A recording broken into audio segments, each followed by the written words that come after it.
What the Falcons do, we rise up. Welcome to Rise Up Reactions, the show where we talk all things Falcons, NFL, Georgia sports, and in general, the sports news of the day. I'm your host, Dr. Lee Denning, the Golden Hard Dog, and a lifelong sports fan. Coming back to you guys today, coming back in late from Charlotte last night. Had a chance to go. Thank you, Josh. I appreciate you getting me out to the Bank of America Stadium. Pretty nice stadium overall. I've now can say I've been to all of the NFC South stadiums, though not for an NFC South game. But you know, I've been to the Buccaneers Stadium back in the day for a Georgia Bulldogs game against Michigan State.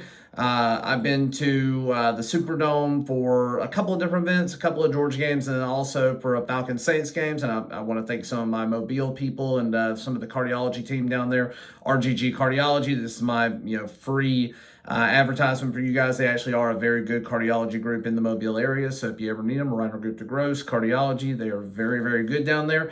But got to go with those guys. Really appreciate them. And then I'm a season ticket holder to the Falcons, and finally got to go to Bank of America over here. I wanted to go the last couple of years, but it's been pretty bad weather, either a Thursday night rainy game or freezing, awful, cold temperatures with rain like it was last year. It's an absolute awful game. And this is a game that I definitely felt like could have been a trap game for the Falcons, but they did emerge victorious. 38-20 is the final score. Did not get to see. I started leaving the stadium early because I knew I had a 3+ hour drive to get home from the time I got on the road. It took 4 hours from the time I actually left the stadium to get home. So I left a little bit early. As soon as we got the final touchdown with Tyler Algier to go up to 35-20, there was only about 3.5 minutes left, 4 minutes left at that point. It was over. So ended up leaving and getting out of the stadium. Most of the people were leaving as well. Definitely felt interesting to be on the opposite side of taking over somebody's stadium. I've often, for the last 7 years of being a Falcons fan, felt like our stadium gets taken over by away teams. And this was the first time that I feel like we have done that to somebody else. And I felt like we were pretty effective as a crowd. You could hear ATL chants. You could hear Rise Up chants. It never felt like we were at a home game from the Panthers. It felt like we were at like a 50-50 neutral split. And the Falcons showed out overall. Bijan and Tyler Algier both got going on the ground. We had over 200 yards combined from them. And then we ended up taking a little bit on just a little bit under the 200 mark, rushing mark as a team because of Kirk Cousins taking some kneel downs at the end. I'm not going to be mad about it, but I hate that is a quarterback stat. It's a fantasy stat. It really sucks as well. They really should get away from that. That should not be something that counts. The guy that I went with, he was talking about Andy Dalton. He was like, he's good for a pick or two every game. And, within a few minutes of saying that is when, A.J. Terrell got his pick. I did miss the Clark Phillips, the third pick that happened later after I had already left the stadium. My understanding, watching back on rehab, Phillips the third, he could have taken it all the way. He chose to make a savvy football IQ move and just go ahead and, basically go out or go down before so that the team could just control the ball in the game, not even have to worry about putting the defense back out there, not have to worry about getting anybody potentially hurt going out there. So I will say it's a pretty football savvy move. Now, I want to talk a little bit about this. Kirk Cousins looked fine. He didn't look like he did, against Tampa Bay, but he didn't have to because we had a run game. We didn't have a run game against Tampa Bay, and he had to be electric. But he did what he needed to do in all the key moments. Kirk is looking like the quarterback that we paid him to be. I'm very happy to have him. He's got us to 4-2, and we've been 4-2 in the last 3 years, but this is a different feeling. This is we are competent. We are competitive. We are not falling for traps. We are doing what we need to do. The teams we've lost to are good football teams, and every game has been within one score except for this one where we took care of business. Now, it was ugly at times. The defense definitely had no pass rush, which is awful considering that Carolina is missing 3 starting interior offensive linemen. They had a guard starting at center because they lost both their center and their backup center. There is no reason that Grady Jarrett and David Onyemata and Eddie Goldman should not be getting pressure.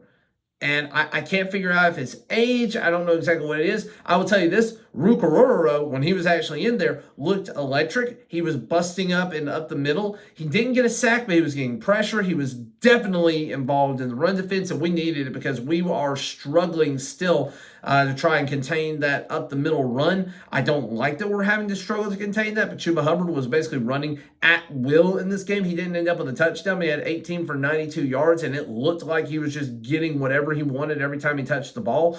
I don't know why Lorenzo Carter is still a starting edge rusher, or I don't know why we're still bringing him in for key moments. I like Lorenzo. He's playing the worst he has ever played in his entire career.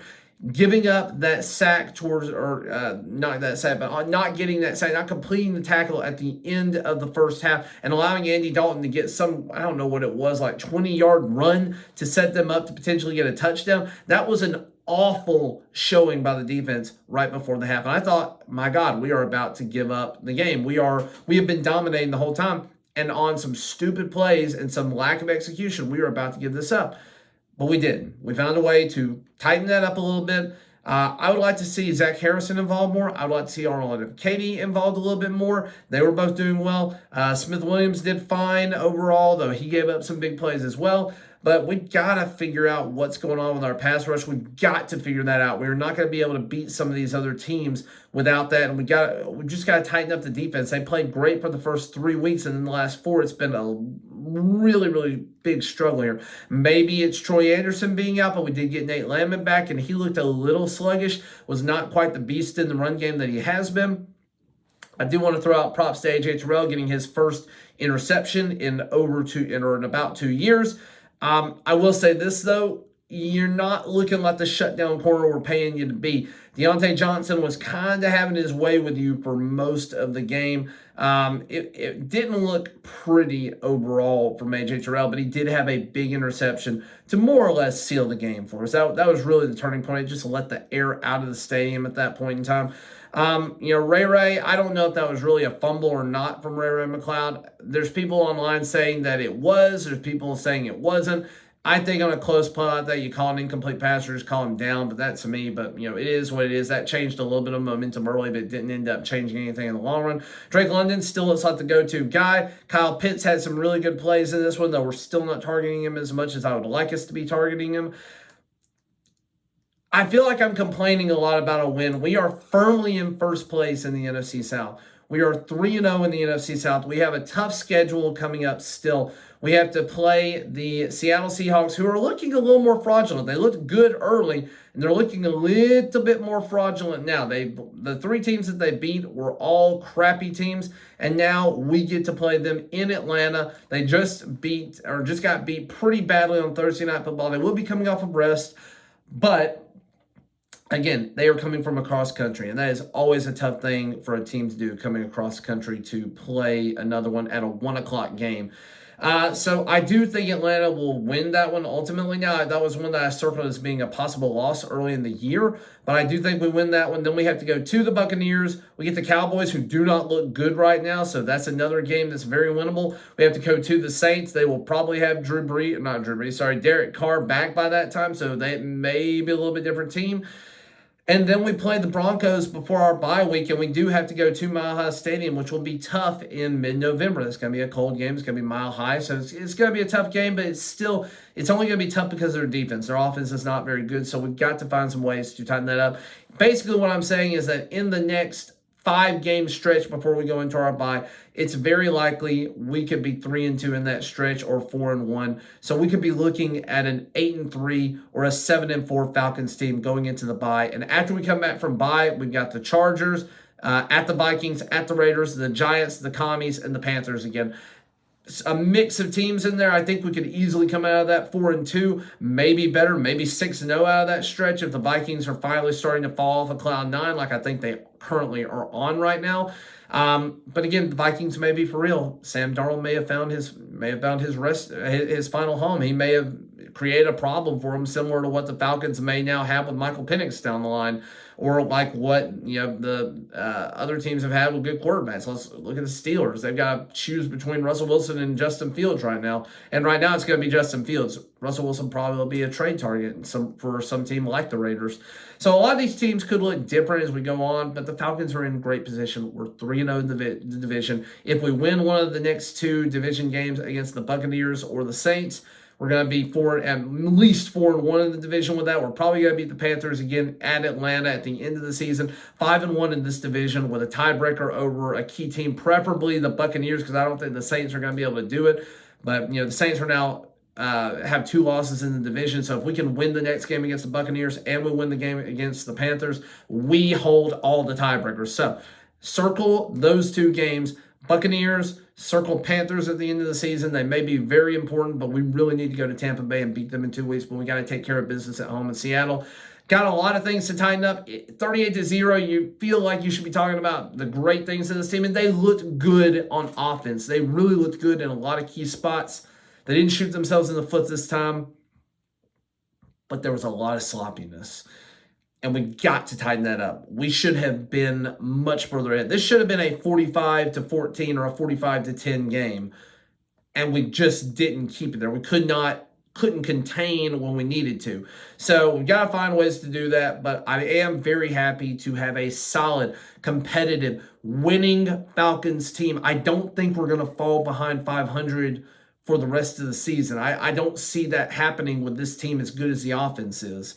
Something catastrophic would have to happen, and it could. Catastrophic things are happening all across the league.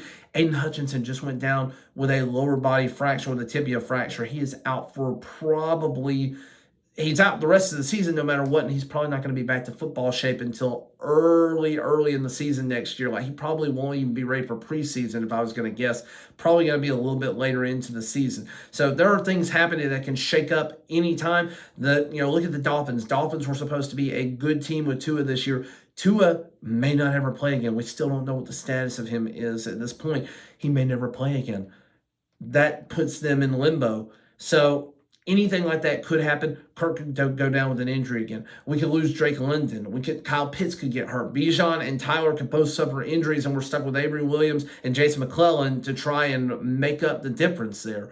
Anything can happen, but right now, assuming the Falcons stay healthy, assuming things continue on as they have, I do see us having a winning record, winning this division, finally, hosting a home playoff game in January. Thank you for watching, liking, sharing, and subscribing.